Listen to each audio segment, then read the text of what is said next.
নমস্কার বন্ধুরা, মমস ম্যাজিকে আপনাদের সকলকে স্বাগত জানাই। আজকে আমি তৈরি করছি ভাজা মশলা দিয়ে চিকেনের অসাধারণ একটা রেসিপি। তো চলুন শুরু করা যাক। এই ভাজা মশলা চিকেনটা বানানোর জন্য আমি এখানে নিয়ে নিয়েছি 1 কেজি মতন চিকেন। চিকেনটা ভালো করে ধুয়ে পরিষ্কার করে প্রথমেই এতে দিয়ে দেব পরিমাণ মতন লবণ আর টক দই। লবণ আর টক দই দিয়ে দেওয়ার পর এর মধ্যে দিয়ে দেব আদা, রসুন, কাঁচা পাকা লঙ্কা পেস্ট। এরপর দিয়ে দেব 1 চামচ মতন হলুদ গুঁড়ো, তারপরে দিয়ে দেব লাল লঙ্কার গুঁড়ো। সমস্তটা দিয়ে শেষে দিয়ে দেব পরিমাণ মতন সর্ষের তেল। সর্ষের তেল দিয়ে সমস্ত মশলাকে চিকেনের সাথে ভালো করে ম্যারিনেট করে নেব।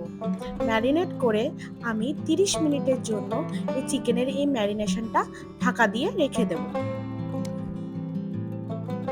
চিকেনটা ম্যারিনেট করে রেখে দিয়ে এবার একটা কড়াইতে শুকনো মশলা যেরকম ধনে 2 চামচ মতন ধনে, 1 চামচ মতন জিরে ও কয়েকটা গোলমরিচ দিয়ে ভালো করে ড্রাই রোস্ট করে নেব 2 মিনিটের জন্য।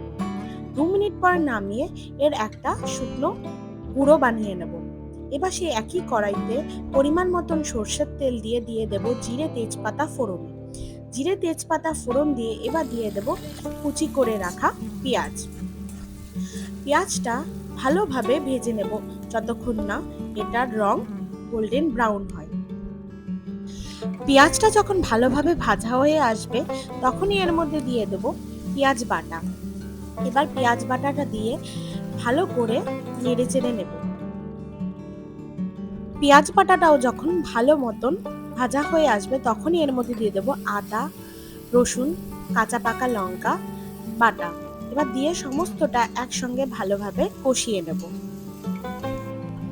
মশলা যখন কষে আসবে তখনই এর মধ্যে ম্যারিনেট করে রাখা চিকেনটা দিয়ে দেব এবং ম্যারিনেট করে রাখা চিকেনটা দিয়ে দেওয়ার পর কন্টিনিউ নাড়তে হবে এবং নেড়ে ততক্ষণ কষাতে হবে যতক্ষণ না এর মধ্যে থেকে তেল ছেড়ে আসছে। 10 মিনিট কন্টিনিউ হাই ফ্লেমে নেড়ে চেড়ে নেওয়ার পর এবার 10 মিনিটের জন্য লো ফ্লেমে আমি ঢাকা দিয়ে রাখবো।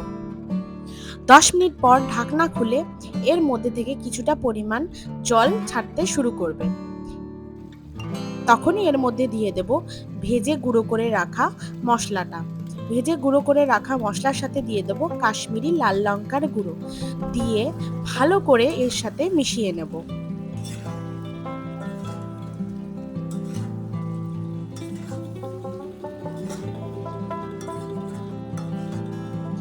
ভাজা মশলা দিয়ে কষিয়ে নেওয়ার পর এবার এর মধ্যে দিয়ে দেব আগে থাকতে ভেজে রাখা আলু। এটা অপশনাল, আপনারা চাইলে দিতেও পারেন, নাও দিতে পারেন।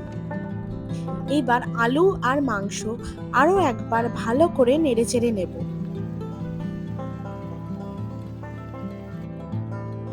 যখন আলু আর মাংস 70% মতন কুক হয়ে আসবে তখন এর মধ্যে সামান্য পরিমাণ জল দিয়ে দিতে হবে।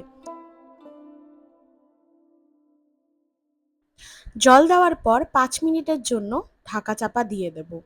5 মিনিট পর ঢাকনা খুলে গরম মশলার গুঁড়ো দিলেই রেডি ভাজা মশলায় এই অসাধারণ চিকেনের রেসিপিটি।